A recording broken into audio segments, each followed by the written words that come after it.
Greetings to you, brothers and sisters in Christ, at the Church of St. John the Baptist. My name is Patrick Bergquist, and I'm videoing this from what's been called the epicenter in the U.S. of the pandemic right here in New York City. As you can see, I'm sitting in my home where my household is all trying to figure out if we can work from home full-time in a one-bedroom apartment. So far, we haven't killed each other, which I think is a good sign so far. Father Myers, who I'm so sorry, it's still CT to me, back from seminary, asked me to share a couple of words with you.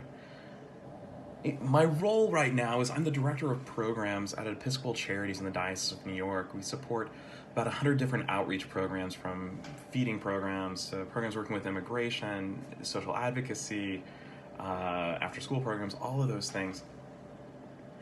And as you can imagine, this particular moment in time is overwhelming. It's anxiety-filling.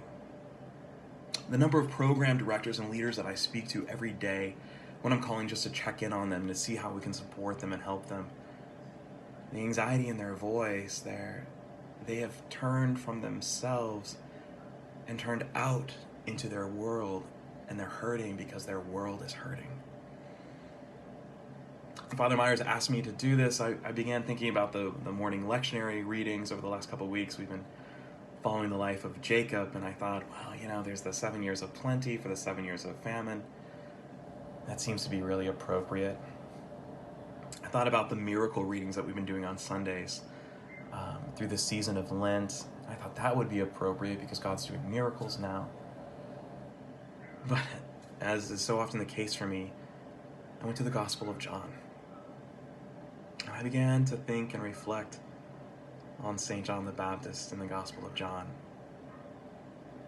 You'll probably recall the first chapter of John begins with this eloquent, stunningly beautiful hymn, this great Christological hymn of, in the beginning was the Word, and the Word was with God, and the Word was God.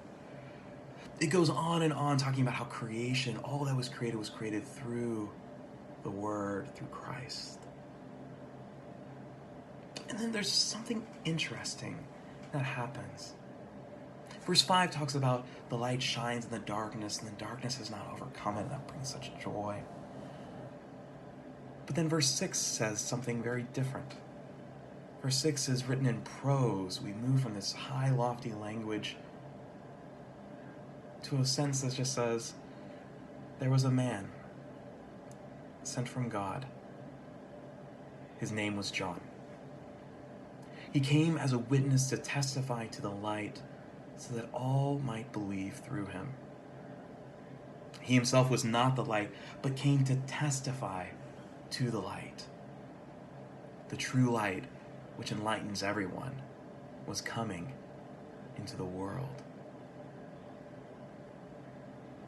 The line that is just stuck in my soul is this line of, there was a man.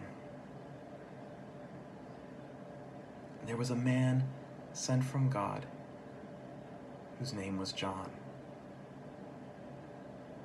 See, in this text, there is a particular time and a particular place and a particular person that God does something.